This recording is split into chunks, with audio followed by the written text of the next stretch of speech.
Hello everyone, welcome to 5 minute series. तो आज हम लोग पढ़ने वाले स्टाफिंग के बारे में। प्लानिंग और ऑर्गेनाइजिंग के बाद जो नेक्स्ट फंक्शन परफॉर्म किया जाता है किसी भी मैनेजर के द्वारा, वो होता है स्टाफिंग फंक्शन। तो किसी भी ऑर्गेनाइजेशन का जो सक्सेस है वो डिपेंड करता है कि उसके पास कितने एफिशिएंट एम्प्लॉयज़, एफिशिएंट पीपल है जो कि काम करे, क्योंकि वही एक इंपॉर्टेंट एसेट होते हैं किसी भी ऑर्गेनाइजेशन का। तो की टू सक्सेस क्या होगा किसी भी ऑर्गेनाइजेशन का, कि राइट पर्सन हो राइट जॉब पोजीशन के लिए। तो उसके लिए ज़रूरी है कि जो मैनेजर्स है वो सही पर्सनल को हायर करें, मतलब finding the right person for the right job, having the right qualification, doing the right job at the right time. तो बात करते हैं इसके डेफिनेशन के बारे में, आप लोग याद कर लीजिएगा। अब इसके इंपॉर्टेंस के बारे में बात करते हैं। तो सबसे पहले ये होता है कि ये राइट पर्सन को हायर करता है, प्लेस करता है राइट जॉब पोजीशन के लिए, जिससे इंटरप्राइज का ग्रोथ होता है। और साथ ही साथ क्या होता है कि जो ह्यूमन रिसोर्स है उसका ऑप्टिमम यूटिलाइजेशन यहाँ पे किया जाता है, और कॉम्पिटेंट पर्सनल को यहाँ पे हायर किया जाता है। साथ ही साथ कॉम्पीट करने में भी ये बहुत ज़्यादा हेल्प करता है, जॉब सेटिस्फेक्शन को बढ़ाता है, साथ ही एम्प्लॉयज़ के मोराल को भी बढ़ाता है। साथ ही ये क्या होता है कि होता है इफेक्टिवनेस का अदर फंक्शंस के लिए। अब staffing and human resource management की अगर हम लोग बात करें, तो जब जो अगर ऑर्गेनाइजेशन मैनेजर स्मॉल है, स्मॉल स्केल लेवल पर काम किया जाता है तब मैनेजर्स के द्वारा, तो उसको हम लोग स्टाफिंग फंक्शन बोलते हैं। ये लाइन मैनेजर्स के द्वारा परफॉर्म किया जाता है। पर वहीं अगर बिग ऑर्गेनाइजेशन हो, लार्ज स्केल में काम किया जाता है, तो एक सेपरेट डिपार्टमेंट क्रिएट किया जाता है जिसको हम लोग ह्यूमन रिसोर्स मैनेजमेंट डिपार्टमेंट बोलते हैं। अब बात करते हैं स्टाफिंग के प्रोसेस के बारे में। तो ये होता है start estimating man power requirement से, मतलब हम लोग को ये फाइंड आउट करना पड़ता है कि कितने नंबर और किस तरह के एम्प्लॉयज़ हम लोगों को अपने ऑर्गेनाइजेशन में नियर फ्यूचर में चाहिए। मतलब उनके क्वालिफिकेशन, एजुकेशनल बैकग्राउंड, ये सब को देख करके हम लोग क्या करते हैं, उनको अपॉइंट करते हैं। और साथ ही साथ हम लोग ये भी देखते हैं कि जो एम्प्लॉय है वो कितने ज़्यादा नंबर में है, या कि काम जो है वो ज़्यादा नंबर में है।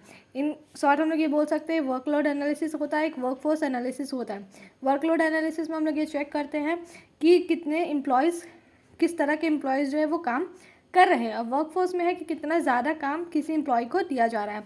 मतलब वर्कलोड एनालिसिस हम लोग करते हैं ताकि हम लोग को पता चल सके कि कितने ज़्यादा एम्प्लॉयज़ हैं, कितने ज़्यादा एम्प्लॉयज़ हम लोग को चाहिए।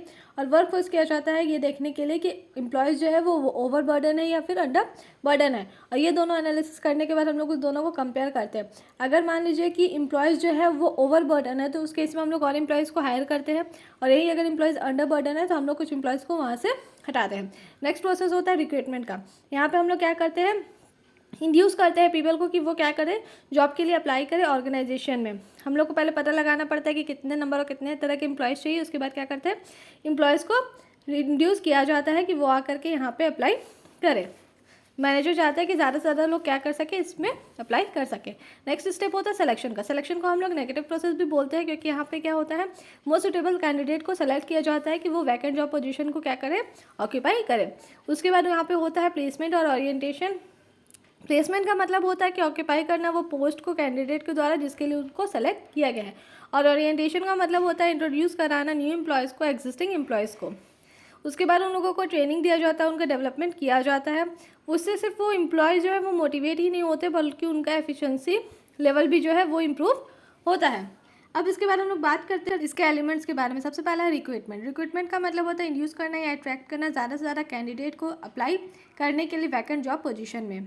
ये दो तरह से हो सकता है, इंटरनल सोर्स से भी, एक्सटर्नल सोर्स से भी। इंटरनल मतलब जो ऑलरेडी वहाँ पे काम कर रहे हैं उनको हम लोग वैकेंट जॉब पोजीशन के लिए कर सकते हैं, जैसे उनका ट्रांसफ़र करा के, उनका प्रमोशन करा के। या फिर हम लोग एक्सटर्नल वे में भी कर सकते हैं, जैसे कि हम लोग डायरेक्ट रिक्रूटमेंट करा सकते हैं, कैजुअल कॉलर्स का यूज़ करते हैं, मीडिया एडवर्टाइजमेंट हो गया, employ exchange, campus recruitment, labour contractors. तो इस तरह से हम लोग क्या कर सकते हैं, एक्सटर्नल सोर्सेज से भी रिक्रूटमेंट करा सकते हैं।